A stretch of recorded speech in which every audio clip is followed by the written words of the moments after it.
recording is in the public domain. Levin could not look calmly at his brother. He could not himself be natural and calm in his presence. When he went in to the sick man, his eyes and his attention were unconsciously dimmed, and he did not see and did not distinguish the details of his brother's position.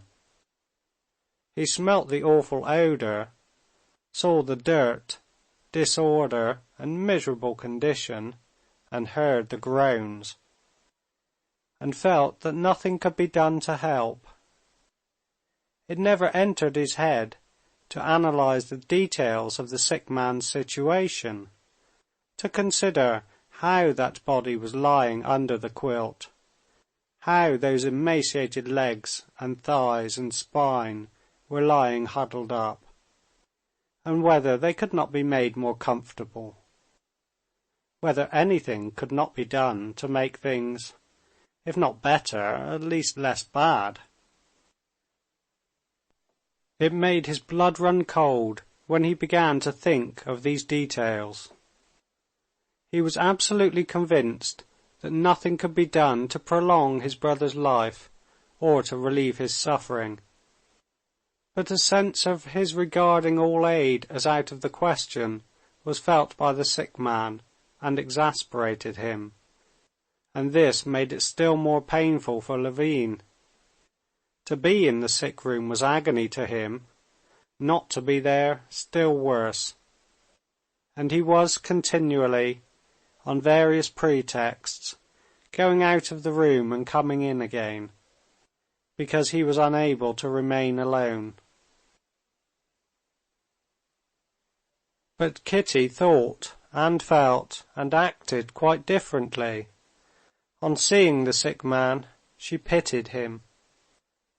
And pity, in her womanly heart, did not arouse at all that feeling of horror and loathing that it aroused in her husband, but a desire to act, to find out all the details of his state, and to remedy them. And since she had not the slightest doubt that it was her duty to help him, she had no doubt either that it was possible, and immediately set to work. The very details, the mere thought of which reduced her husband to terror, immediately engaged her attention. She sent for the doctor, sent to the chemist, set the maid who had come with her and Marya Nikolaevna to sweep and dust and scrub. She herself washed up something, washed out something else, laid something under the quilt. Something was by her directions brought into the sick room, something else was carried out. She herself went several times to her room, regardless of the men she met in the corridor, got out and brought in sheets, pillowcases, towels, and shirts. The waiter, who was busy with a party of engineers dining in the dining hall, came several times with an irate countenance in answer to her summons, and could not avoid carrying out her orders, as she gave them with such gracious insistence that there was no evading her. Levin did not approve of all this. He did not believe it would be of any good to the patient.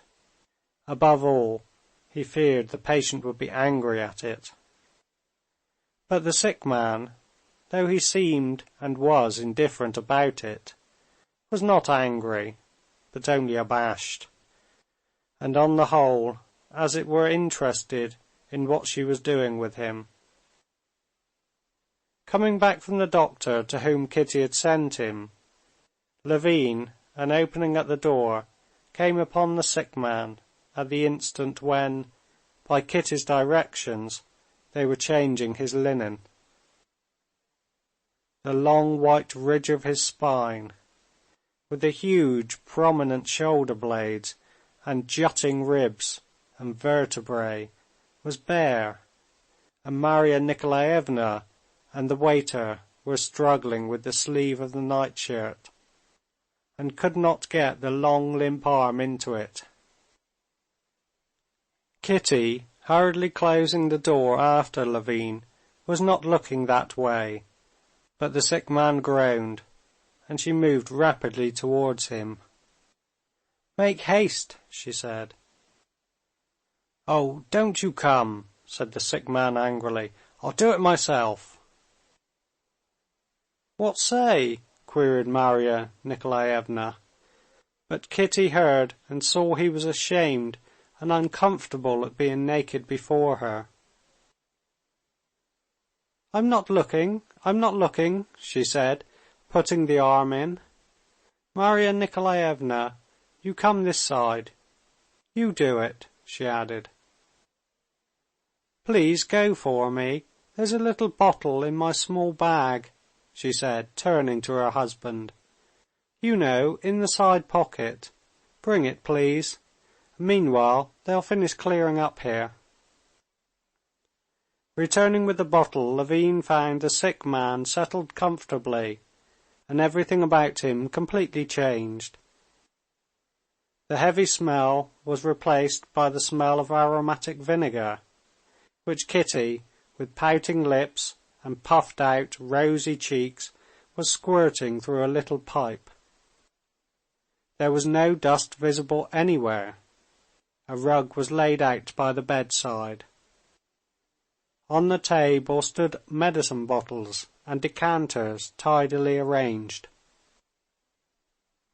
and the linen needed was folded up there, and Kitty's broderie anglaise. On the other table, by the patient's bed, there were candles and drink and powders. The sick man himself, washed and combed, lay in clean sheets on high-raised pillows, in a clean nightshirt, with a white collar about his astoundingly thin neck, and with a new expression of hope, looked fixedly at Kitty. The doctor brought by Levin, and found by him at the club, was not the one who had been attending Nikolay Levin, as the patient was dissatisfied with him. The new doctor took up a stethoscope and sounded the patient, shook his head, prescribed medicine, and with extreme minuteness explained first how to take the medicine, and then what diet was to be kept to. He advised eggs, raw or hardly cooked, and seltzer water, with warm milk at a certain temperature. When the doctor had gone away, the sick man said something to his brother, of which Levin could distinguish only the last words, "Your Katya." By the expression with which he gazed at her, Levin saw that he was praising her. He called indeed to Katya, as he called her. "I'm much better already," he said. "Why, with you I should have got well long ago. How nice it is!" He took her hand and drew it towards his lips, but as though afraid she would dislike it, he changed his mind, let it go, and only stroked it. Kitty took his hand in both hers and pressed it. "Now turn me over on the left side, and go to bed," he said. No one could make out what he said but Kitty. She alone understood. She understood because she was all the while mentally keeping watch on what he needed. "On the other side," she said to her husband, "he always sleeps on that side. Turn him over. It's so disagreeable calling the servants. I'm not strong enough. Can you?" she said to Marya Nikolaevna. "I'm afraid not," answered Marya Nikolaevna. Terrible as it was to Levin to put his arms round that terrible body, to take hold of that under the quilt of which he preferred to know nothing, under his wife's influence he made his resolute face that she knew so well, and putting his arms into the bed, took hold of the body, but in spite of his own strength he was struck by the strange heaviness of those powerless limbs. While he was turning him over, conscious of the huge emaciated arm about his neck, Kitty swiftly and noiselessly turned the pillow, beat it up, and settled in it the sick man's head, smoothing back his hair, which was sticking again to his moist brow. The sick man kept his brother's hand in his own. Levin felt that he meant to do something with his hand, and was pulling it somewhere. Levin yielded with a sinking heart.